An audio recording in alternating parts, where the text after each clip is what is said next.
Good morning to all of you. आज हम लोग पहले वीवीआई क्वेश्चन का जो रफ्तार बैच है ना, इसके हम रिवीजन करेंगे, है ना। और रिवीजन में हम लोग chapter wise chapter VVI question को अटेंड करेंगे और जो भी चैप्टर वाइज चैप्टर है, पहले मैथ्स का करेंगे हम लोग, उसके बाद साइंस का करेंगे, है ना।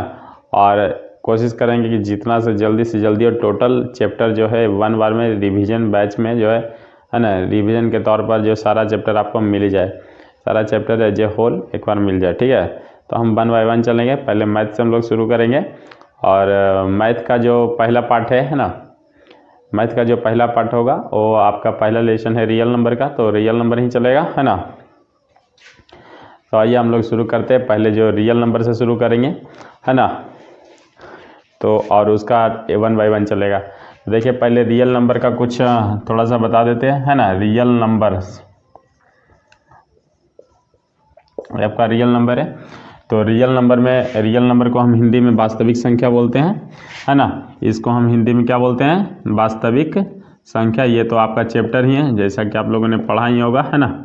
ये उसके लिए बैच नहीं है जो ये बच्चे उसके लिए जो परीक्षा देने वाले या जो एक बार सिलेबस को पढ़ चुके हैं, ठीक है। तो हम इसमें थोड़ा फास्ट पढ़ाएंगे। वैसे बच्चे जो पहली बार रियल संख्या पढ़ रहे हैं उसके लिए ये बैच नहीं है और ये रिवीजन बैच है, ठीक है। तो यहाँ पे देखिए जो एग्ज़ाम का प्रिपरेशन कर चुके हैं, जो लास्ट स्टेज में जो एग्ज़ाम देने वाले, वैसे बच्चों के लिए ये वीडियो बनाया जा रहा है, ठीक है। और इसमें हम एज ए होल एक बार रिवीजन कर लेंगे, है ना। तो वास्तविक संख्या कहते हैं किसको, है ना, जैसा कि आप लोगों ने पढ़ा होगा। नेचुरल नंबर किसको कहते हैं? गिनती की संख्या को प्राकृतिक संख्या कहते हैं, है ना। गिनती की संख्या को प्राकृतिक संख्या कहते हैं, जैसे कि 1 2 3 4 5, है ना। उसके बाद अगर इसमें शून्य को शामिल कर लें तो उसको पूर्ण संख्या कहते हैं। इसमें शून्य को शामिल कर लिया जाए, प्राकृतिक संख्या में अगर शून्य को शामिल कर लिया जाए तो उसको पूर्ण संख्या बोलते हैं। सबसे छोटा प्राकृतिक संख्या 1 होता है और सबसे बड़ा प्राकृतिक संख्या को काउंट नहीं कर सकते, अपरिभाषित है ना, अनंत भी बोल सकते हैं। सबसे छोटा पूर्ण संख्या आपका 0 होता है और सबसे बड़ा काउंट नहीं कर सकते, है ना। और उसके बाद पूर्णांक संख्या, पूर्ण संख्या में जब निगेटिव को शामिल कर लिया जाता है, यानी -∞ से लेकर के -2 -1 से लेकर के 0 और 1 2 3, मैंने कहने का मतलब हो गया इधर का सारा पॉजिटिव, ऑल निगेटिव और साथ में 0 को शामिल कर लिया जाए, है ना। All positive all negative with 0, all positive all negative with 0, सारा धनात्मक संख्या, सारा ऋणात्मक संख्या और शून्य को शामिल कर लिया जाए तो उसको हम लोग पूर्णांक संख्या बोलते हैं, है ना। आप देखिए, है ना, उसके बाद है परिमेय संख्या, जो P/Q के फॉर्म में होता है उसको बोलते हैं परिमेय संख्या। जो P/Q के फॉर्म में होता है, Q = नॉट 0, और जहाँ पे P भी पूर्णांक हो और Q भी पूर्णांक हो, P और Q दोनों का दोनों पूर्णांक हो, तो हम उसको क्या बोलेंगे? परिमेय संख्या बोलेंगे। क्या बोलेंगे? परिमेय संख्या बोलेंगे, है ना। अब इसके अलावा एक और संख्या है जिसको हम पढ़ लेते हैं परिमेय संख्या। वैसी संख्या जो P/Q के फॉर्म में नहीं हो, वैसी संख्या जो P/Q के फॉर्म में नहीं हो उसको अपरिमेय संख्या बोलते हैं। और यह रूट से पूरा बाहर नहीं निकलता है तो वैसी संख्या अपरिमेय कहलाती है। जैसे √3, √5, √7, √11, है ना। ये सब जो संख्याएँ हैं 1/2 रूट में, है ना, ये सब जो संख्याएं हैं ये अपरिमेय संख्या है। जो रूट से पूरा बाहर नहीं निकलती उसको अपरिमेय संख्या बोलते हैं, ठीक है। और सभी परिमेय संख्या और अपरिमेय संख्या को मिलाकर के रियल नंबर बोलते हैं, है ना। यानी रियल नंबर को बोलते हैं वास्तविक संख्या, है ना। रियल नंबर को क्या बोलते हैं? वास्तविक संख्या। तो सभी वास्तविक संख्या जो होती है रियल नंबर का सम होता है, यानी सभी परिमेय और सभी परिमेय प्लस अपरिमेय संख्या, ये दोनों का सम को क्या बोलते हैं हम लोग? रियल नंबर बोलते हैं, ठीक है। इसके बाद आपको वास्तविक संख्या में जो मूलभूत पढ़ना है ना, इसमें गुणनखंड मेथड पढ़ना है आपको, वृक्ष गुणनखंड विधि से पढ़ना है ना। वृक्ष गुणनखंड विधि में जैसे आपको 30 का फैक्टराइज करना है बउआ, है ना, तो आप जैसे 30 का फैक्टराइज करना है या हम मान लेते हैं कि 50 का फैक्टराइज करना है ना। तो और यहाँ से शुरू करेंगे तो यहाँ पे 2 से भाग लगाएंगे तो 25 बार में टूटेगा, 25 को तोड़ेंगे तो 5 से भाग लगाएंगे तो फिर 5 बार में टूटेगा। इस प्रकार 50 को हम लिखेंगे 2 × 5 × 5, ये है वृक्ष गुणनखंड विधि, है ना। इस प्रकार से आप फैक्टराइज कर सकते हैं, है ना। उसके बाद और सी विधियां हैं, है ना। अभाज्य गुणनखंड विधि आप लोग जानते हैं, जस्ट ऐसा ही है। अगर यही 50 को अभाज्य गुणनखंड में तोड़ देते हैं ऐसे 2 से 25 बार में, और 5 पचे का 25, और 50 को ऐसे लिख देते हैं 2 गुने 5 गुने 5, स्टैंडर्ड फॉर्म 2 गुने 5 पावर 1 गुना पावर जुटता है तो 5 का पावर 2 हो जाता है ना। इसका भी स्टैंडर्ड रूप लिखना है तो 5 का पावर क्या हो जाएगा, 2 गुना 5 का पावर 2 हो जाएगा, है ना। तो ये है गुणनखंड विधि, है ना। अभाज्य ये है ट्री वृक्ष वाला, पहला है वृक्ष गुणनखंड विधि और दूसरा है अभाज्य गुणनखंड विधि, है ना। ये बताए। और उसके बाद है यहाँ पर आपको जो मेन रूप से पढ़ना है उसको हम लोग क्या बोलते हैं, यूक्लिड, है ना। यूक्लिड विभाजन एल्गोरिथम, जिसको हम लोग ईडीए बोलते हैं। क्या बोलते हैं, ईडीए बोलते हैं ना। तो यहाँ पर आपको हम बताते हैं यूक्लिड विभाजन एल्गोरिथम। यूक्लिड विभाजन एल्गोरिथम में बचपन से ही पढ़ा है कि भाज्य बराबर होता है ना, भाज्य बराबर होता है भाजक गुने भागफल, भाजक गुने भागफल और बटा ये जो है शेषफल को जोड़ में देते हैं, है ना। तो इसी को हम यहाँ पे ए से डिनोट करते हैं, इसको हम बी से डिनोट करते हैं, इसको हम क्यू से डिनोट करते हैं, और ये वाला शेषफल को हम लोग आर से डिनोट करते हैं। तो ये हो जाएगा ए बराबर बी क्यू प्लस का आर, है ना। ये है आपका ईडीए, माने इसी को बोलते हैं यूक्लिड विभाजन एल्गोरिथम। ये एक मैथमेटिशियन थे जिनका नाम था यूक्लिड, इन्होंने प्रोवाइड किया था, जहाँ पे आर जो है 0 से बड़ा या बराबर होगा लेकिन बी से छोटा होगा। आर का वैल्यू जो होगा यहाँ पर आर जो है 0 से बड़ा होगा, ये कह रहा है, और ये दे दिए तो बराबर भी हो गया, यानी 0 से बड़ा या बराबर होगा लेकिन बी से क्या होगा, हमेशा आर जो है बी से लेस होगा यानी कि छोटा होगा, है ना। तो ये हो गया आपका एडीए, और इसी के माध्यम से हम लोग सब कुछ साबित करके दिखाएंगे, पढ़ना है।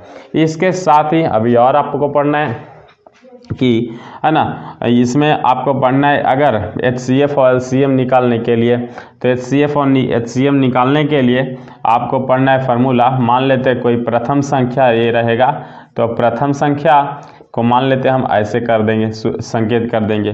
द्वितीय संख्या को, है ना, द्वितीय संख्या को हम 2 से डिनोट कर देंगे ऐसे, और तृतीय संख्या तो होता नहीं, तृतीय संख्या वाला भी होता है लेकिन पहले ये 2 संख्या वाला, है ना। और आपको रहेगा HCF निकालना, LCM निकालना, तो यहाँ हो जाएगा, है ना, पहली संख्या गुने दूसरी संख्या, पहली संख्या गुने दूसरी संख्या, है ना, बराबर HCF गुना LCM, बराबर HCF गुना LCM।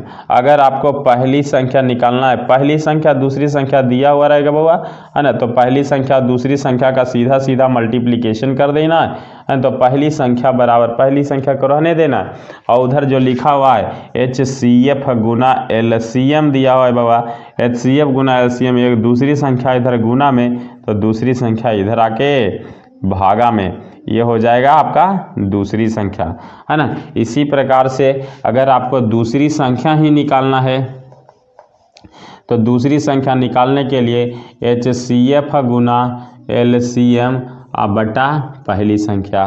अगर आपको HCF निकालना है, लेना HCF बराबर पहली संख्या गुने दूसरी संख्या और बटा में LCM, LCM निकालना है तो पहली संख्या गुने दूसरी संख्या बटा में HCF।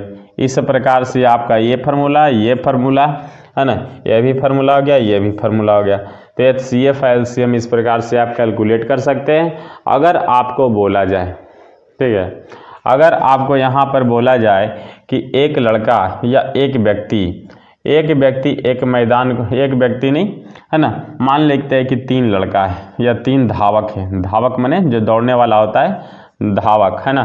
3 धावक जो ओलंपिक में जो दौड़ता है रेस में, है ना, उसको धावक बोलते हैं, रेसर बोलते हैं।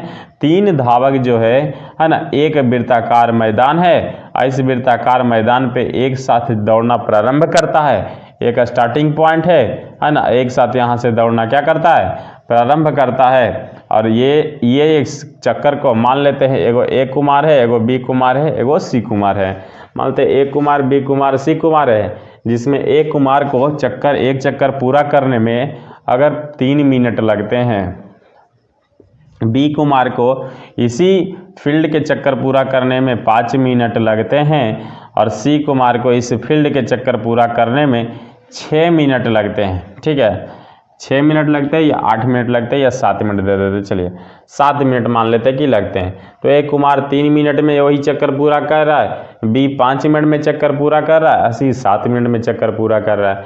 बोला कि बताइए कि तीनों दौड़ते दौड़ते जो है कब फिर से जैसे एक ही बिंदु पर से चलना शुरू किए थे वैसे ही एक ही बिंदु पर कब मिलेंगे, है ना। इधर से आए हैं ना तो ये कुछ दूर आगे चल जाएगा, इसको टाइम लग जाएगा 2 मिनट, ये पीछे हो जाएगा, इसको और टाइम लगेगा क्योंकि ये और पीछे चला जाएगा। तो इसको चक्कर पूरा करते करते तीनों का स्थान बदल जाएगा। तो इसीलिए है ना, फिर कभी न कभी तो मिलेंगे, तो है ना। इसी प्रकार से कंटिन्यूसली दौड़ते रहेंगे तो कब जाके एक जगह पे मिलेंगे। अगर ऐसा प्रश्न आ जाए तो आप हमेशा याद रखना, है ना, कि हमेशा एलसीएम पे मिलता है। कहाँ पे मिलता है? एलसीएम पर। इस स्थिति में सबका एलसीएम निकाल देना, है ना, 3 का 5 का और 7 का, है ना, जो मिनट पे मिल रहा है ना। और एलसीएम सबका मल्टीप्लिकेशन ही होता है क्योंकि ये किसी से कटवट नहीं रहा है। तो 3 गुना 5, है ना, इस स्थिति में गुना हो जाता है। तो 5 या 15, 15 सत्ते का 105, यानी 105वें मिनट में ये तीनों एक ही बिंदु पर फिर से मिलेंगे, है ना। ये फिक्स नहीं है कि स्टार्ट ही बिंदु पर मिलेगा, है ना, लेकिन कहीं पर भी मिले तीनों एक ही लाइन पर कैमा मिनट में मिलेगा, 105वें मिनट में जाकर के मिलेगा। ठीक है, तो ये थियरी है ना। इसको आप स्क्रीनशॉट कर लीजिए। अब आते हैं प्रॉब्लम।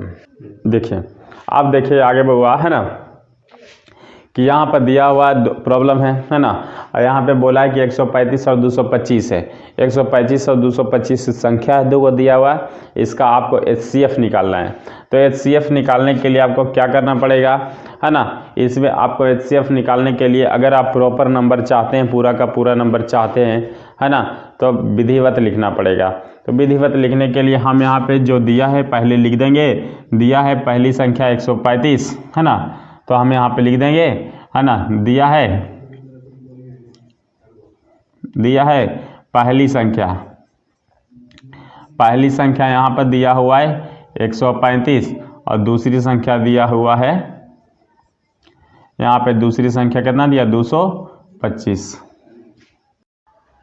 देखिए, अब यहाँ प्रॉब्लम देखते हैं। वास्तविक संख्या का पहला नंबर प्रॉब्लम है। 135 और 125 दो शब्द दिए हैं, यानी 2 अंक दिए हैं, डिजिट दिया हुआ 135 और एक है 225, और ये दोनों का निकालना है क्या, HCF निकालना है। क्या निकालना है?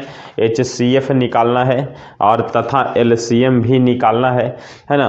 पहले में HCF सिर्फ निकालना है 135 और 225 का, तो हम 135 और 225 का HCF निकालेंगे, है ना। और निकालने के लिए यूक्लिड का इस्तेमाल करना है। तो हम बताए थे जो बड़ी संख्या रहेगी, है ना, आप उसको क्लियरली लिख दीजिएगा, है ना, चूंकि यहाँ पर 135 जो है छोटा है ना, देन सेकंड संख्या 225 के अपेक्षा जो 135 क्या है, छोटा है ना। तो जब छोटा है तो हम जानते हैं कि छोटा वाला से बड़ा वाला में, है ना, छोटा वाला से बड़ा वाला में भाग देते हैं, है ना। तो यहाँ पर भाग दे देंगे, जैसा कि नॉर्मली आप बचपन से पढ़ते आ रहे हैं वैसे आप डिवाइड कर सकते हैं, है ना। तो आपको सहूलियत हो जाएगी इसको आगे बढ़ाने में, प्रोसेस को आगे बढ़ाने में, है ना। तो हम यहाँ पे भाग दे देते हैं। तो एक बार का लगेगा 135, है ना। तो 5 में से 5 गया 0 और 12 में से 3 गया तो 9, और यहाँ बचा 1 में से 1 गया 0, फिर 9 से लगाते जाएंगे 135, है ना। तो यह होगा 135 का लगेगा एक बार का 90, 9 4 13 45, फिर 90 यहाँ चलाएगा बउआ, 45 दूना का 90। जब 0 आ जाता है तो वहीं पे सॉल्यूशन स्टॉप हो जाता है ना। और बचपन में हम लोग पढ़े थे ये वाला जो भाग होता है इसको हम लोग HCF बोलते हैं, है ना।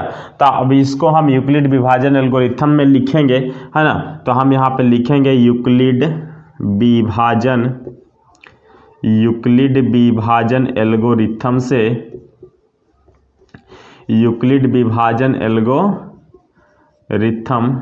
से हो जाएगा 225। पहले लिखेंगे 225 ये वाला है 225, तो ये दोनों मल्टीप्लाई होता है, ये है भाजक और ये है भागफल। तो हम बोलते हैं भाजक गुने भागफल होता है, भाजक गुने भागफल, तो 135 गुना 1, तो 135 गुना 1 का जोड़ शेषफल, यहाँ पे शेषफल 90 है तो यहाँ पे 90।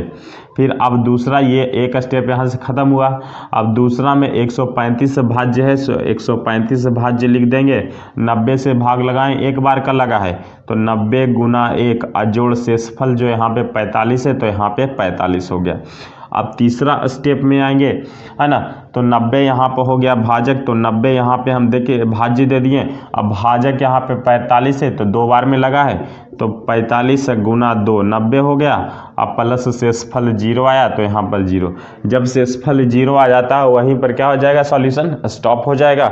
और ये वाला जो भाजक है, ये वाला भाजक जो है, इसी को हम लोग HCF बोलते हैं, है ना। तो अब यहाँ से लिखेंगे अतः HCF ऑफ किसका किसका, 135 और 225 का, तो 135 तथा 225 का HCF हमें कितना प्राप्त हुआ, 45 प्राप्त हुआ। ये आपका आंसर हुआ, ठीक है। अब इसी प्रकार से क्वेश्चन नंबर सेकंड है 867 और 255 का, है ना।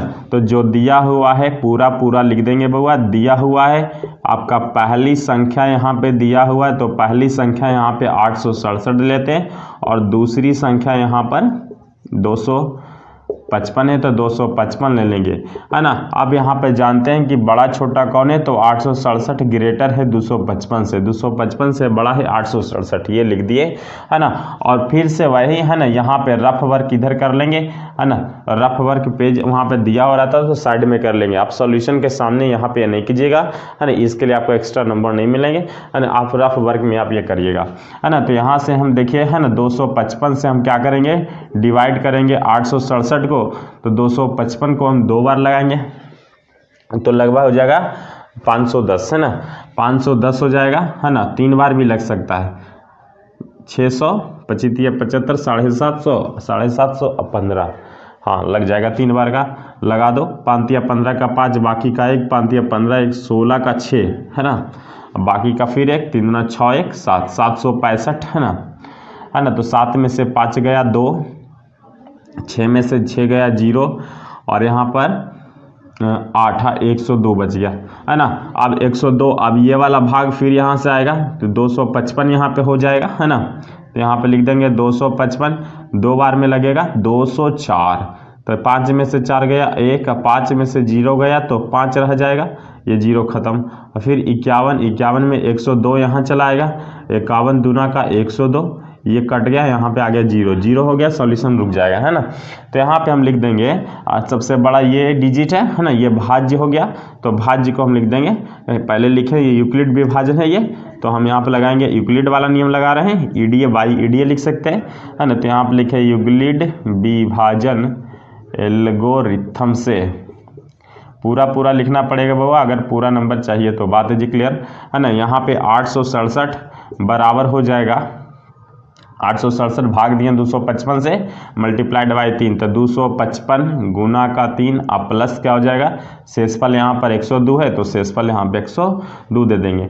ये वाला भाग यहाँ पे आता है जैसा कि यहाँ पर है 255 सेकेंड स्टेप में, 255 102 गुना का 2, 102 गुना का 2 अब प्लस, है ना, 51, है ना। उसके बाद ये वाला आ जाएगा 102 में हम क्या लगाएंगे, 51 गुना 102 ये वाला है, 51 गुना 2 प्लस 0, तो 51 गुना 2 प्लस का 0, ठीक है। अब यहाँ पर बताया जब शेषफल 0 आ जाए बउआ, है ना, जब शेषफल 0 आ जाएगा सॉल्यूशन वहीं पे समाप्त हो जाएगा।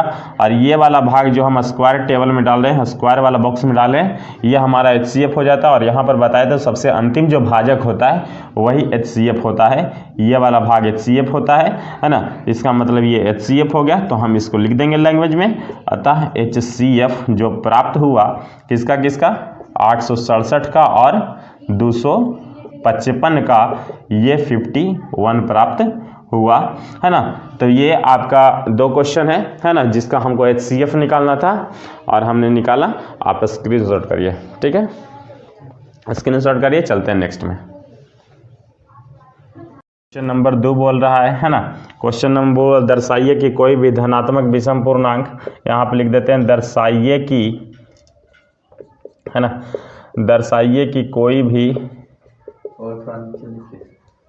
दर्शाइए कि कोई भी धनात्मक विषम पूर्णांक, दर्शाइए कि कोई भी धनात्मक विषम पूर्णांक, कोई भी धनात्मक विषम पूर्णांक 6q+1, 6q+3 तथा 6q+5 के रूप का हो सकता है। ठीक है, जहाँ q पूर्णांक है ना, धनात्मक पूर्णांक तो लिखा हुआ है ही, तो 6q+ ये इसको आपको साबित करना है ना। तो हम साबित करते हैं, इस तरफ से करेंगे, है ना। तो यहाँ पे 6q+ के रूप में लिखा हुआ है, तो पहले हम इसको लिख देंगे, सॉल्यूशन लिखेंगे या हल लिखेंगे, है ना। हमको जैसा कि करना है इस स्वरूप को हम यहाँ पे दर्शा देते हैं, 6q+1, 6q+3 तथा 6q+5 के रूप में हमको दिखाना है ना। तो यहाँ पर हम लिखते हैं बाई यूक्लिड। ठीक है, बाई यूक्लिड माने यूक्लिड डिवीजन लेमा का इस्तेमाल करना है। यूक्लिड विभाजन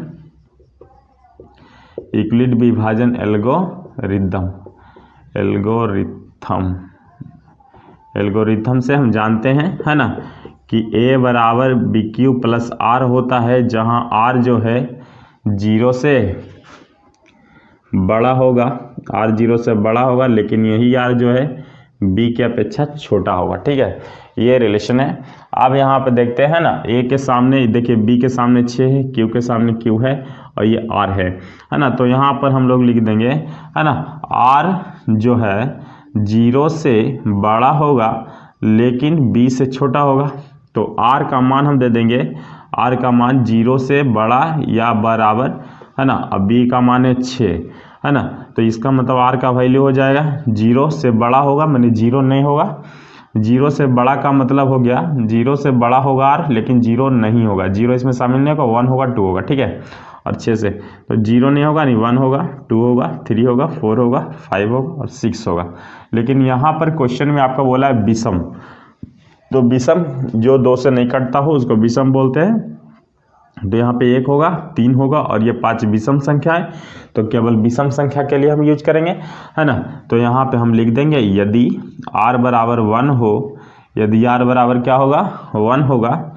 ये वो सब बच्चों के लिए नहीं है, सिर्फ VVI जो पढ़ चुके एक बार सिलेबस उसके लिए है ना।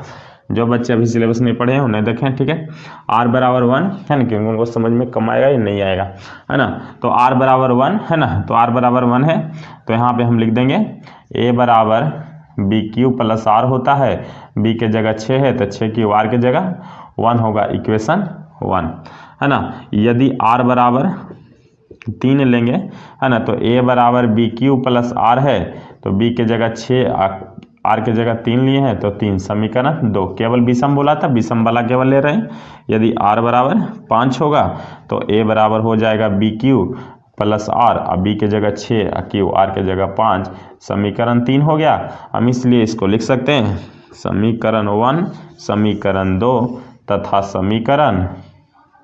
समीकरण 3 से, समीकरण 3 से, है ना, समीकरण 3 से हम यहाँ पे लिख देंगे कि इसको इस रूप में व्यक्त किया जा सकता है। देखिए समीकरण 1, समीकरण 2, समीकरण 3 से, है ना, किसी भी विषम धनात्मक पूर्णांक को 6q+1, 6q+3 तथा 6q+5 के रूप में व्यक्त किया जा सकता है। ये हम व्यक्त कर चुके हैं, ये आपका हो गया आंसर, है ना। तो यहाँ पे व्यक्त हो गया, ऐसा ये दिखाया गया, हम शो करके दिखाइए, तो यहाँ पे लिख दीजिएगा ये साबित हुआ, ये दर्शाया गया, ये प्रूफ, है ना। तो इस प्रकार से आप साबित कर सकते हैं। ये करना स्क्रीनशॉट ले लीजिए, उसके बाद चलते हैं क्वेश्चन नंबर 3 में। ठीक है, क्वेश्चन नंबर 3 में बोला है कि अभाज्य गुणनखंड विधि से, अभाज्य गुणनखंड विधि पहले पढ़ा होगा तुम लोग, गुणनखंड का 2 विधि बताए थे, वृक्ष गुणनखंड विधि, अभाज्य गुणनखंड विधि। उसी में ये है अभाज्य गुणनखंड विधि द्वारा बोला है HCF निकालो और साथ में LCM भी निकालना है ना। तो पहले हम निकालते हैं, देखिए क्वेश्चन नंबर 1 में बोला है ना। तो पहले अभाज्य गुणनखंड कर लेना, 6 और 20 है तो हम 6 का अभाज्य गुणनखंड कर लेते हैं, 2 से कटेगा 3 बार का, इससे ज़्यादा तो नहीं कटेगा। और एक 20 का कर लेते हैं, 2 से कटेगा 10 बार का और 2 से कटेगा 5 बार का। ठीक है, कर लिए दोनों का। अब देखिए हम इसको लिख लेंगे, है ना। पहली संख्या जो दिया हुआ है हम इसको लिख देते हैं, पहली संख्या बराबर 6 दिया है और दूसरी संख्या बराबर 20 दिया है ना।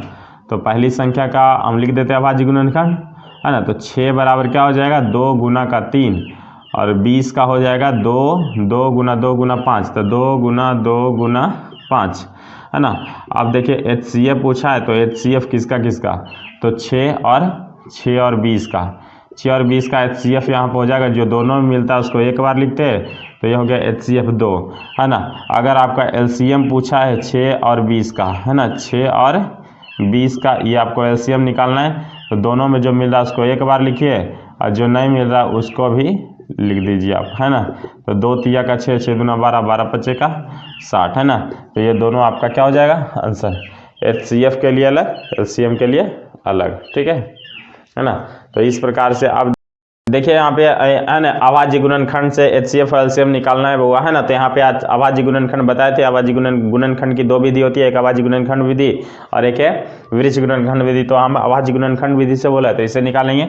पहला जो संख्या दिया हुआ है 6 और 20 का बोला है, तो 6 और 20 का पहले हम देखिए गुणनखंड निकाल चुके हैं। यहाँ पे देखिए एक इधर है निकाला हुआ, एक इधर है, 2 गुणनखंड निकाला हुआ है। 6 का निकाले 2 से कटा 3 बार का, 2 और 3, है ना। इसका गुणनखंड आ गया 2 × 3, इसका आ गया 2 गुना 2 गुना 5, ये एक गुणनखंड एक दूसरा हो गया, 2 गुणनखंड हुआ, है ना।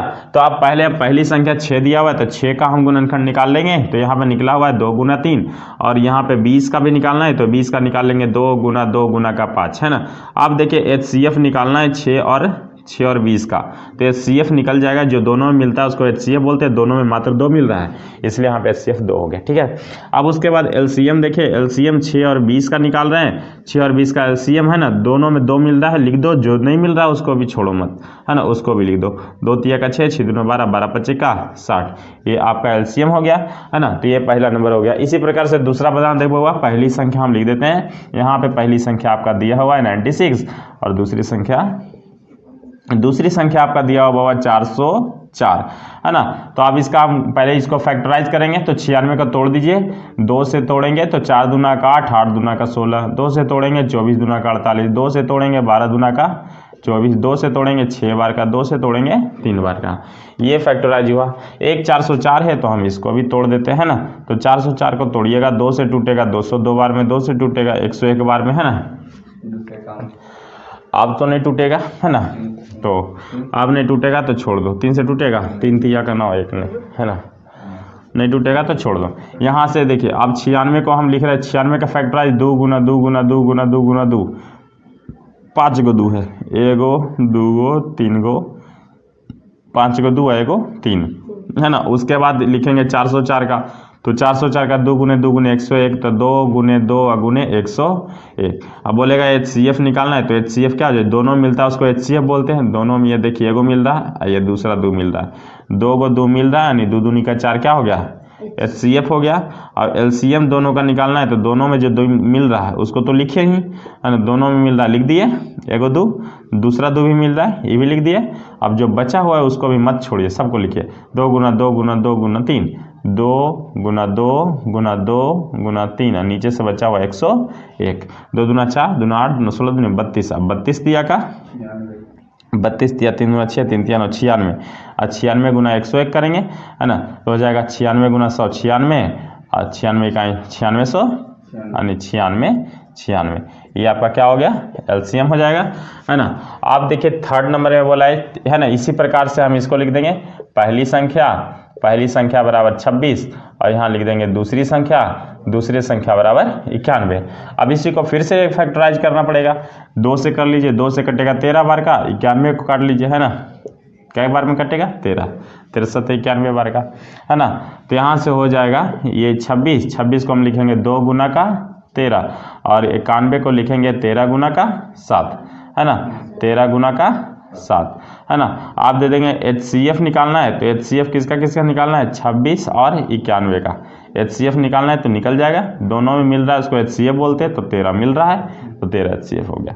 आप देखिए LCM निकालना है, LCM निकालना है 26 और 91 का, तो 26 और 91 का LCM निकालेंगे, जो दोनों मिल रहा है उसको भी लिखिए, जो नहीं मिल रहा है उसको भी लिखिए, है ना। तो 13 7 दूनी का 14, 14 तहीं का 140 और 14 तिया 42 यानी 182, है ना। ये आपका हो जाएगा 182 क्या हो गया, है ना, आपका LCM हो गया, ये HCF हो गया, ये दोनों आपका आंसर हो गया, 1 13 1 182, है ना।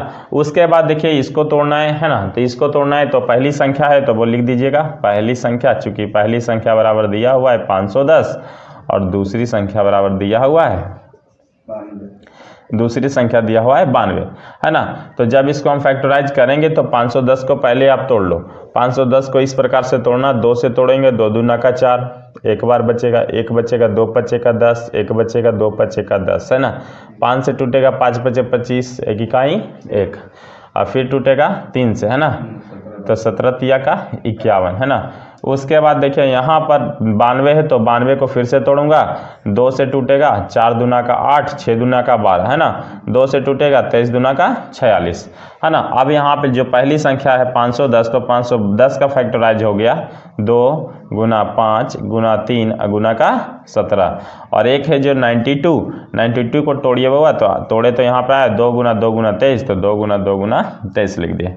अब HCF निकालना है तो बताएं कि जो दोनों में मिलता है वही HCF है, दोनों में मिल रहा है 2 तो 2, उसके अलावा और भी कोई संख्या मिल रहा है तो नहीं, तो 2 इसका क्या हो जाएगा, HCF, मात्र 2 इसका HCF हो जाएगा, ये आपका HCF निकल गया। अब LCM बोलेगा तो LCM जो दोनों में मिल रहा है उसको भी लिखेंगे, जो नहीं मिल रहा है उसको भी लिखेंगे, 5 गुना 3 गुना 17 और 2 गुना 23, है ना। मल्टीप्लाई करना है, 5 दूना 10, 17 तिया 51 यानी हो गया 510, है ना, और गुना 23 दूना का 46, है ना। तो और भी गुना कर देते हैं सीधा सीधा, है ना, तो 2 गुना 23 है तो 23 और 2 को और गुना कर देते हैं, है ना। तो 510 गुना 51 गुना का 102 यानी 1020 गुना 23, है ना। तो 23 दूना 46 का 6, बाकी का 4, है ना, 23 4 27 का 7, बाकी का 2, 23 का 23, 23 2 25, 1 0 हो गया, 257 0 60। तो इस प्रकार का आप कर सकते हैं, है ना। तो ये अभाज्य गुणनखंड विधि द्वारा HCF LCM ये सारे निकाले गए आपको, है ना। तो ये अब आते क्वेश्चन नंबर 4 में, ये सारा VVI है, वो सब बच्चे नहीं है जो वैसे बच्चे ना देखे जो पहली बार देख रहे हैं या पहली बार पढ़े हैं, है ना। तो ये VVI प्रश्न है जो एक बार पढ़ चुके हैं, है ना, वैसे बच्चे आपको जल्दी समझ में आ जाएगा, ठीक है। नेक्स्ट, हाँ देखिए, है ना, ये वाला जो मल्टीप्लिकेशन है यहाँ पे आ जाएगा 1020 गुना 23 23 46, ये सब ध्यान कर लेना, है ना, कैलकुलेटर से कर लेना, ऐसे ये वाला राइट है, ठीक है। उसके बाद आते हैं क्वेश्चन नंबर नेक्स्ट पर, क्वेश्चन नंबर 4 पर, है ना। देखिए 4 नंबर में ये कि HCF जो है 306 और 657 का दिया हुआ है, HCF दिया हुआ है 9, HCF दिया हुआ है 306, एक संख्या दिया हुआ है 306 और दूसरा संख्या, ये पहला संख्या, ये दूसरा संख्या है ना, और ये 9 दिया हुआ है, HCF दिया हुआ है, तो LCM 306 और 657 का निकालना है। तो हल करते समय लिखिएगा सॉल्यूशन, है ना। इसमें जो पहला संख्या है उसको लिखिएगा, प्रथम संख्या दिया हुआ है 306 और दूसरा है तो लिख देना द्वितीय संख्या या दूसरी संख्या 657, है ना। और फार्मूला के अनुसार हम ये जानते हैं, है ना, फार्मूला के अनुसार ये हम जानते हैं कि पहली संख्या गुने दूसरी संख्या या प्रथम संख्या गुने दूसरी संख्या बराबर होता है ना। तो LCM निकाल, तो LCM का फॉर्मूला लगा देंगे, LCM बराबर होता है पहली संख्या गुने दूसरी संख्या अब बटा HCF, है ना।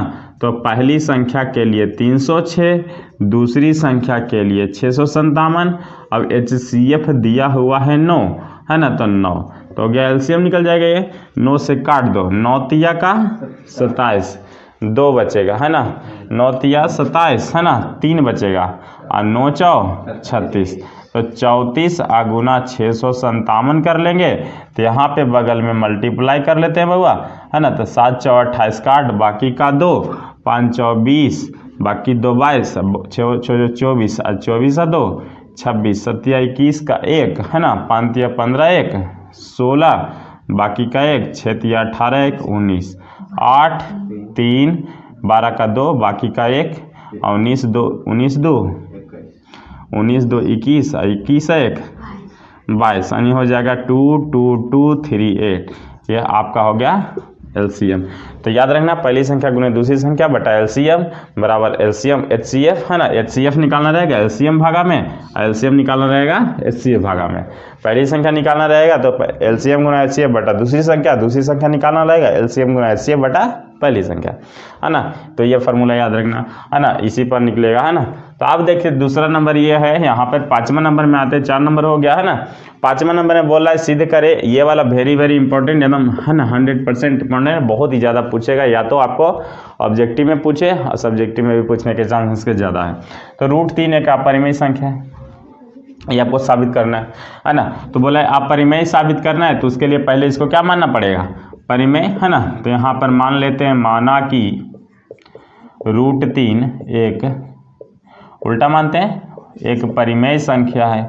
√3 एक परिमेय संख्या है, √3 परिमेय संख्या, दैट मीन्स P बटा Q के फॉर्म में होगा, Q इजकल टू जहाँ पर नॉट जीरो, √3 बराबर P बटा Q जहाँ Q बराबर नॉट जीरो, और लिखेंगे P तथा Q पूर्णांक है, P तथा Q पूर्णांक है, क्या होते हैं, पूर्णांक है ना। तो आप देखिए दोनों तरफ यहाँ पर वर्ग कर देंगे तो लिखेंगे दोनों तरफ वर्गीकरण करने पर या वर्ग करने पर, दोनों तरफ वर्ग हो जाएगा तो यहाँ पर हो जाएगा √3 का वर्ग, इधर हो गया P बटा Q का वर्ग, हो गया ना। अब √3 का वर्ग क्या होता है 3, अब P का वर्ग है P स्क्वायर, Q का वर्ग Q स्क्वायर, हो गया ना। अभी भागा में इधर आके गुना में 3Q स्क्वायर बराबर P स्क्वायर, है ना। आप इसको समीकरण 1 भी मान सकते हैं और नहीं भी मान सकते हैं, चलिए 1 मान लेते हैं, है ना। अब देखिए यहाँ पर देखिए बउआ, है ना, जैसे अगर 6 लिखते हम, है ना, तो 6 में यानी 2 × 3 लिखा हुआ है ना, तो ये तो 2 से कटेगा या तो किससे कटेगा 3 से। इसका मतलब है जो से जिससे मल्टीप्लिकेशन से संख्या बना है उसी से कटता है, उसके गुणनखंड से कटता है। तो ये 2 से कटेगा या तो 3 से कटेगा, 3 से कटेगा 2 बार का, या 2 से काटो 3 बार का, जिससे भी, है ना। उसी प्रकार से 3 और Q गुना है ना। इसका मतलब हम कह सकते हैं ये जो संख्या कटेगी और 3 से कटेगी, तो हम यहाँ पर लिख सकते हैं Q स्क्वायर 3 से कटने वाली, क्योंकि 3 इसमें गुना है, तो Q स्क्वायर 3 से विभाज्य है, Q स्क्वायर 3 से विभाज्य है, तो Q भी 3 से क्या होगा, 3 से विभाज्य होगा, है ना। Q भी 3 से विभाज्य होगा, है ना। आप देखिए नेक्स्ट स्टेप में आएंगे, ये फर्स्ट स्टेप इतना हुआ, उसके बाद यहाँ पे मानना पड़ेगा, तो P बराबर 3 के सेंस में है तो 3 मानेंगे, अगर यहाँ पे 5 होता तो 5 में मानते और 7 होता तो 7 में मानते, लेकिन यहाँ पे 3 है तो 3 के सेंस में मानेंगे, 3C मान लेते, क्या मान लेते हैं आप, 3X भी मान सकते हैं, कोई दिक्कत नहीं, ठीक है। आप कुछ भी मानिए, बस इतना ध्यान रखिएगा 3 के सेंस में मानना है, ठीक है। आप देखिए यहाँ पर P बराबर क्या मान लिया बउआ 3C, है ना। अब यही वाला इक्वेशन को वापस से हम यहाँ उतारेंगे, पहले 3Q स्क्वायर बराबर P स्क्वायर, 3Q स्क्वायर बराबर P के बदले क्या माने हैं 3C, तो जहाँ P है P के बदले 3C, तो P को रिमूव करके P के बदले 3C रख दिया, स्क्वायर है तो स्क्वायर रख दे, कोई दिक्कत नहीं। अब देखिए 3Q स्क्वायर है, 3 तिया का 3 का स्क्वायर 9 और C का स्क्वायर C स्क्वायर, अब 3 इधर गुना में उधर जाके भागा में 3 तिया का 9 कटेगा, यानी Q स्क्वायर बराबर हो जाएगा 3C स्क्वायर, इसी को मान लेंगे यहाँ पे समीकरण 2। और यहाँ पे जिस प्रकार से 3 में Q स्क्वायर गुना था वहीं पर आ गया 3 में C स्क्वायर में गुना आ गया, इसका मतलब C स्क्वायर 3 से कटेगा तो C भी कटेगा, कॉमन चीज़ है ना। तो यही वाला बात, ये वाला लाइन फिर से रिपीट कर रहे हैं, थोड़ा सा C में चेंज है, यहाँ पे लिख देंगे C स्क्वायर 3 से विभाज्य है, 3 से विभाज्य है तो C भी 3 से विभाज्य होगा, C भी 3 से क्या होगा, C भी 3 से विभाज्य होगा, है ना। अब देखिए हम इसको लैंग्वेज बना के लिख रहे हैं, ये नहीं लिखना है ना, ये वाला याद रखने के लिए, है ना। अब यहाँ से हम लैंग्वेज बनाएंगे, है ना, कि समीकरण 1 तथा 2 से, है ना, समीकरण 1 तथा 2 से दोनों में एक उभयनिष्ठ माने कॉमन होता है, दोनों में एक उभयनिष्ठ गुणनखंड, है ना, 3 है, उभयनिष्ठ गुणनखंड 3 है जो संभव नहीं है। बाकी यहाँ पे लिख देते हैं, और इसका पार्ट यहाँ लिख देते हैं, जो संभव नहीं है, अतः हमारी मानी गई, जिसको कहते हैं हमारी मान्यता, है ना, हमारी मान्यता गलत हुई, है ना। हम क्या माने थे, √3 एक परिमेय संख्या है जो गलत हो गया है। यहाँ पे हम उल्टा माने थे तो दोनों मैच नहीं करना चाहिए था, यहाँ 3 हो गया, यहाँ भी 3 ही कॉमन है, जो होना नहीं चाहिए था जो हो गया, जो संभव नहीं है, अतः हमारी मान्यता गलत हुई, यानी हमारी मानी गई तथ्य जो है वो गलत होगी। इसका मतलब ये परिमेय नहीं होगा, क्या होगा, अतः लिख देंगे, अतः गलत हुई, अतः √3 एक अपरिमेय संख्या होगा, √3 एक अपरिमेय संख्या होगा, है ना। इस प्रकार से हम लिख देंगे, ये आपका साबित हुआ, ये प्रूवन, है ना। तो इस प्रकार से अब देखिए, इसी प्रकार से एक और क्वेश्चन दिया हुआ है, ये थोड़ा पहले वाले से थोड़ा कम छोटा है ना, देखने में लग रहा है थोड़ा कम छोटा है। तो अब देखिए इसको हम पहले सोल्व करते हैं, है ना। उसका आप सोल्व कीजिए पेपर पे। एक और दिया हुआ है ना, 1/√2 दिया है ना। तो अब इसको हम कोशिश करते हैं सोल्व करते। देखिए अब यहाँ पे 1/√2 एक अपरिमेय संख्या है, तो हम इसको क्या करेंगे, मानना पड़ेगा हमको। तो मानेंगे, माना कि 1/√2 एक अपरिमेय है, परिमेय मान लेंगे, परिमेय संख्या है, क्या मान लेंगे, परिमेय संख्या है। तो 1/√2 बराबर P/Q, जहाँ Q = नॉट 0, ठीक है। अब यहाँ पे लिखेंगे P तथा Q पूर्णांक है, इंटीजर पूर्णांक, ठीक है, इंटीजर है। अब यहाँ पर आप कर लेंगे, है ना, तिरछी गुना कर लीजिए, या फिर पहले स्क्वायर भी कर लेंगे। तो यहाँ पे लिख देंगे दोनों तरफ वर्ग करने पर, दोनों तरफ वर्ग करेंगे, 1/√2 है, स्क्वायर कर लिया, P/Q स्क्वायर कर लिया, ठीक है। अब देखिए यहाँ से स्क्वायर जब कर लिए बउआ, तो यहाँ 1 का स्क्वायर 1 होता है, √2 का स्क्वायर 2 होता है, P का स्क्वायर P या Q का स्क्वायर Q स्क्वायर, तिरछी गुना तो हो जाएगा Q स्क्वायर बराबर 2 गुना P स्क्वायर, 2P स्क्वायर होगा ना। अब देखिए यहाँ पर एक बात लिखेंगे, जैसे यहाँ पर लिखे थे, है ना, तो ये थोड़ा उससे भी लंबा चला जाएगा, बस वही प्रोसेस में आ गया है। हम इसको लिखेंगे, चूँकि P स्क्वायर 2 से विभाज्य है, तो P भी 2 से विभाज्य होगा। इसको हम लिख देंगे, P भी क्या होगा, 2 से विभाज्य होगा, है ना। अब देखिए यहाँ पर ही इक्वेशन 1 बना देते हैं। अब इधर देखें, अब हम क्या मान लेंगे, है ना, तो यहाँ पे मानना पड़ेगा, P बराबर हो गया तो Q बराबर क्या मान लेंगे, 2C, क्या मान लेंगे, 2C कर देंगे हम माना की, है ना, यहाँ पे माना लिख देना। और ये वाला पार्ट को फिर से यहाँ पे लाएंगे इसको, है ना, वापस, तो यहाँ हो जाएगा Q स्क्वायर बराबर 2P स्क्वायर। अब Q के जगह 2C रख देंगे, तो 2C का स्क्वायर बराबर 2P स्क्वायर, तो 2 2 जा 4, दूनी का 4, C का स्क्वायर C स्क्वायर बराबर 2P, 2 दूनी का 4, तो 2C स्क्वायर बराबर P स्क्वायर, ठीक है। अब देखिए यहाँ भी आ गया 2C स्क्वायर, यानी 2 से कटेगा, तो हम लिखेंगे, चूंकि नहीं लिखेंगे तो लिखेंगे C स्क्वायर 2 से विभाज्य है, C स्क्वायर 2 से विभाज्य है, तो C भी 2 से विभाज्य हो जाएगा, होगा, है ना, C भी 2 से विभाज्य होगा। अभी समीकरण 1 माने तो समीकरण 2 मान लेंगे, लैंग्वेज बनाना क्या हो जाएगा, आसान हो जाएगा। लिखेंगे समीकरण 1 तथा 2 से, समीकरण 1 तथा 2 से दोनों में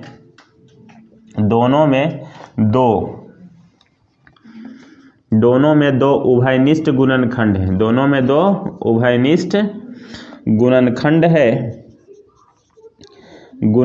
है जो संभव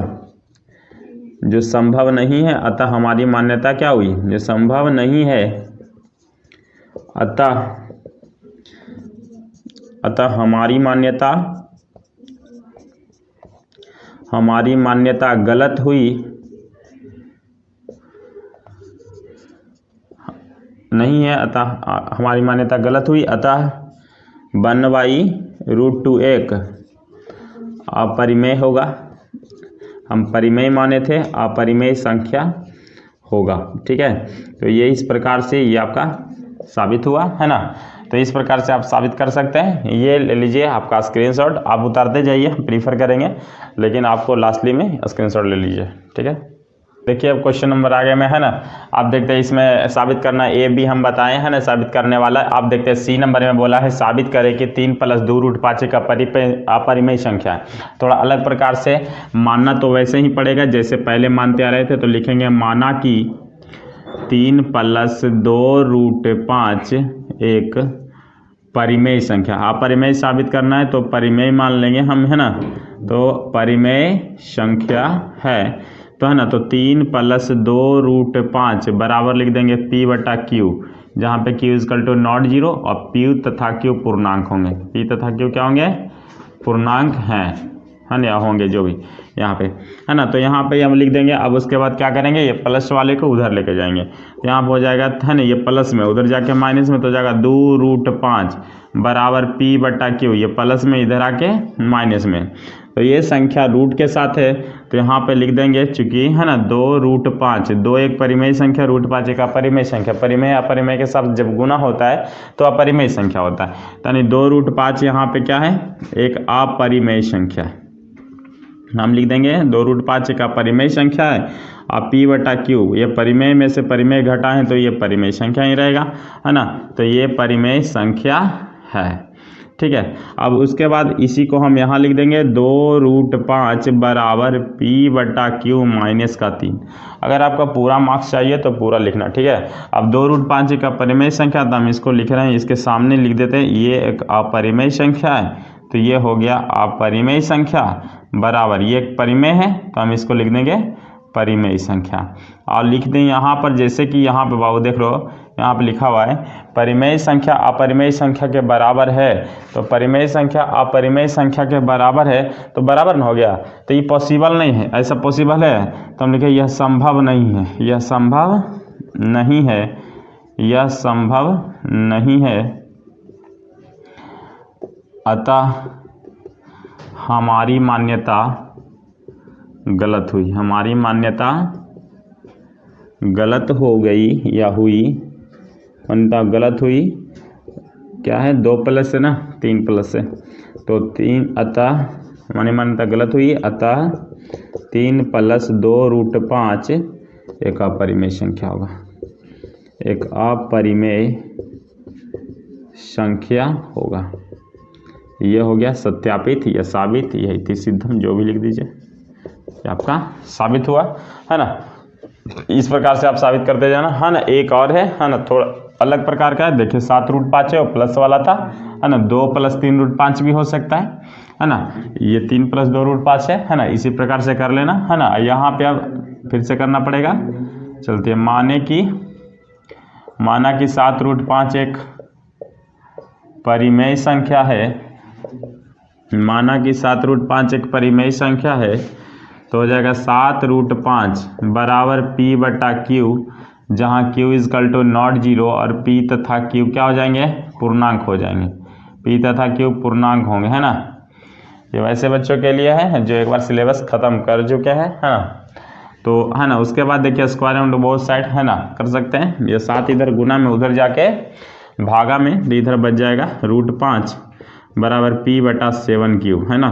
तो यहाँ पे लिख देंगे, चूंकि √5 एक अपरिमेय संख्या है तो ये हो जाएगा अपरिमेय संख्या, और P/7Q एक परिमेय संख्या है तो ये हो जाएगा परिमेय संख्या। ठीक है, अब देखिए हम इसके बदले यहाँ पे लिख देंगे ये √5 = P/7Q, ये अपरिमेय को हम अपरिमेय लिख देंगे, अपरिमेय संख्या लिख दिए, और ये हो जाएगा परिमेय संख्या।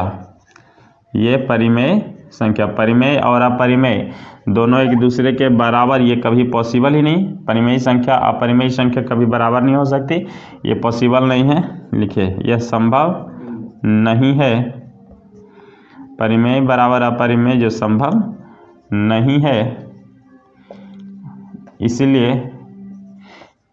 इसलिए हमारी मान्यता गलत हुई, हमारी मान्यता गलत हुई, हमारी मान्यता गलत हुई, अतः 7√5 एक अपरिमेय संख्या होगा। ये हो गया प्रूफ, ये प्रूव्ड हो गया है ना। तो यहाँ पे हटा देते हैं, इसलिए डाल देते हैं, यहाँ पे भी ठीक रहेगा इसलिए, है ना। अतः 2 बार नहीं यहाँ पे, है ना। इस प्रकार से आप ये साबित कर सकते हैं, है ना। अब देखिए यहाँ पर दिया है शांत और अशांत दशमलव। दशमलव की आवृत्ति जो होती है 2 प्रकार की, एक शांत होती है, एक अशांत होती है ना। बताएं कि अगर ऊपर वाले से कुछ लेना देना नहीं है ना, नीचे वाले में देखना 2 का मल्टीप्लीकेशन रहे या 5 का मल्टीप्लीकेशन रहे या 2 और 5 का मल्टीप्लीकेशन रहे, ये तीनों स्थिति में अशांत आवृत्ति होता है। तीनों स्थिति किसको डिनोट करता है? शांत को, है ना। बटा में अगर 2 रहे तो भी शांत हो, बटा में केवल 5 रहे तो भी शांत हो, बटा में 2 या 5 रहे, 2 या 5 का गुणज रहे तो भी शांत है। इसके अलावा अगर बटा में कोई भी संख्या आ गया, है ना, जो 2 और 5 का गुणज नहीं है ना, तो क्या हो जाएगा? अशांत हो जाएगा। जैसे अगर 2 गुने 5 और गुने 3 आ गया तो ये 2 और 5 के गुणज में नहीं आता है, इसलिए क्या हो जाएगा? ये अशांत हो जाएगा, है ना। तो शांत और अशांत समझ में आ गया, है ना। उसके इस शांत का मतलब होता है जो दशमलव के बाद पूरा रुक जाता है, उसको बोलते हैं शांत दशमलव। दशमलव के बाद अगर पूरा रुक जाए शांत दशमलव, दशमलव के बाद पूरा अगर नहीं रुकता है उसको अशांत दशमलव बोलते हैं, ठीक है। तो यहाँ पर देखते हैं ये शांत दशमलव है कि नहीं, है ना। तो पहले हमको 3125 को तोड़ना पड़ेगा, तोड़ देते हैं। 5 छक्का 30, 5 दूना 10, 5 पचे 25, 5 से टूटेगा 125 बार में, 5 से टूटेगा 25 बार में, 5 पचेगा 25। देखिए सारा 5 है, सारा 5 है ना, हो गया 13/5 का पावर 2, 2 4 1 5, 5 का पावर 5। तो जिसके नीचे खाली 5 है, खाली 5 वाला को क्या बताए? शांत। इसका मतलब ये शांत हो गया। उसके बाद हम इसको लिख रहे हैं 7, 8 को लिखेंगे 2 गुने 2 गुने 2, खाली 2 है तो ये भी क्या हो जाएगा? शांत हो जाएगा, है ना। 64, है ना। इसको तोड़ेंगे, 455 को फैक्टराइज कर देंगे इसी प्रकार से। 5 से जो 5 9 45, है ना, 63 91, है ना। तो 5 गुने 7 गुने 13, तो 5 और 2 के अलावा, 2 तो है नहीं इसमें, 5 के अलावा और भी संख्या आ गए, और भी संख्या आ गया जो 5 का गुणज नहीं है, तो इसका मतलब क्या हो गया? अशांत हो गया, है ना। 29 बटा ये 7 गुने 7 गुने 7, इसमें तो 5 और 2 का नामो निशान नहीं है, इसका मतलब ये तो अशांत है ही, है ना। उसके बाद 23 बटा 2 और 5 है, 2 और 5 का मल्टीप्लिकेशन है सिर्फ इसमें, तो हम सीधा इसको क्या लिख देते हैं? ये शांत होगा, है ना। इसको हम लिख देंगे 3 गुने 5, है ना, तो 3 से कट जाएगा तो हो जाएगा 2/5, है ना। इसका मतलब खाली 5 है नीचे, तो शांत हो जाएगा। ऊपर से कोई लेना देना नहीं है, ठीक है। 129 किसी से कटेगा नहीं, है ना। 7 5 12, है ना, नहीं कटेगा, है ना। इसका मतलब 7 इसमें आ गया है तो ये क्या हो गया? शांत हो गया। 2 5 आया है, इसके अलावा, है ना, 7 भी आ गया तो 7 सबको अशांत कर दिया, है ना। ये देखिए 2 और 5 से ज़्यादा नहीं कटेगा। देखिए 2 दूना 4, 4 दूना 8, 8 दूना 16, 16 पचे 80, है ना, 16 पचे 80, 80 दूना 160, 160 गुना 2 गुना 5 गुना 2 गुना 5, है ना। केवल 2 और 5 ही है ना, तो ये हो गया 1600, है ना। तो 2 और 5 केवल है तो इसका मतलब क्या हो गया? शांत हो गया, है ना। इसको बोला है फैक्टराइज नहीं करना है, इसमें करना क्या है 7 नंबर क्वेश्चन में, है ना। बोला है P/Q के फॉर्म में बदलिए। P/Q के फॉर्म में बदलने के लिए नियम बताए थे, 0.32 है। तो देखिए बउआ 0.32 के ऊपर क्या है? 0.32 के ऊपर जो रेकरिंग है, तो रेकरिंग वाला हम बताए थे पहले पूरा संख्या को लिख देना। जो भी संख्या दिख रहा है 0 3 2 संख्या है तो पहले पूरा संख्या को लिख दिया, दशमलव और रेकरिंग संख्या नहीं तो उसको छोड़ दीजिए, है ना। पूरा संख्या को लिख दीजिए, तो पूरा संख्या को हमने लिख दिया। जिस पे रेकरिंग नहीं है उसको घटा दीजिए। दूसरा प्रोसेस ये कहता है जिस पे रेकरिंग नहीं है, जैसे 3 2 पर रेकरिंग है ना, और 0 पर रेकरिंग नहीं है तो 0 को क्या कर दिए? घटा दिए। जिस पे रेकरिंग नहीं है उसको घटा दीजिए। अब उसके बाद बटा में, तीसरा कहता है बटा में चलाइए, और बोला कि अगर दशमलव के बाद जितना अंक पे रेकरिंग है ना, जितना अंक पे रेकरिंग है उतना 9 दो अंक पे रेकरिंग है बाबा, 2 को 9 दे रहे हैं, ठीक है। अब उसके बाद चौथा प्रोसेस बोल रहा है कि जितना दशमलव के बाद जितना अंक पे रेकरिंग नहीं होगा उतना 0 दे देंगे। दशमलव के बाद कोई ऐसा अंक नहीं है जिस पे रेकरिंग नहीं है तो 0 हम नहीं दे रहे हैं। तो जाएगा 32 में से 0 गया 32, 32 बटा 99। फिर से देख लीजिए, है ना। पहले पूरा संख्या को लिख देंगे, पहला पूरा संख्या को लिख दिए, जिस पे रेकरिंग नहीं है उसको घटा दिए, जिस पे रेकरिंग नहीं है उसको घटा दिए। अब बटा में आते हैं दशमलव के बाद जितना अंक पे रेकरिंग, दशमलव के बाद जितना अंक पे रेकरिंग है ना, उतना अंक पे 9, उतना 9 देंगे। तो 2 अंक पे रेकरिंग है तो 2 को 9 दे दिए। दशमलव के बाद जितना अंक पे रेकरिंग नहीं है, क्या है ना, उतना 0 देंगे। दशमलव के बाद कोई अंक बचा ही नहीं है ना, तो उस पर रेकरिंग कहाँ से नहीं होगा, है ना। तो दशमलव के बाद बोला जितना अंक पे रेकरिंग नहीं है उतना 0 दीजिए। कोई अंक ही नहीं है तो यहाँ पे 0 नहीं पड़ेगा। तो 32 में से 0 गया तो 32, अब बट्टा का 99, तो ये हो गया 32 बट्टा का 99। ये p बट्टा क्यू फॉर्म हो गया, है ना। इसको बोलते हैं परिमेय संख्या के रूप में। तो इसका आंसर आपको आ जाएगा 32 बट्टा 99। ठीक है, ये टोटल हो गया लेसन 1 का, है ना। ये हो गया रियल नंबर आपका, रियल नंबर। अब आपका ये रियल नंबर है नहीं, वास्तविक संख्या का टोटल वीवीआई था। अब चलेंगे हम लोग इस पर चैप्टर नंबर 2 पर। चैप्टर नंबर 2 है एक चर वाला रैखिक समूह, मैंने बहुपद है ना। तो बहुपद के बारे में आप देखें, देखिए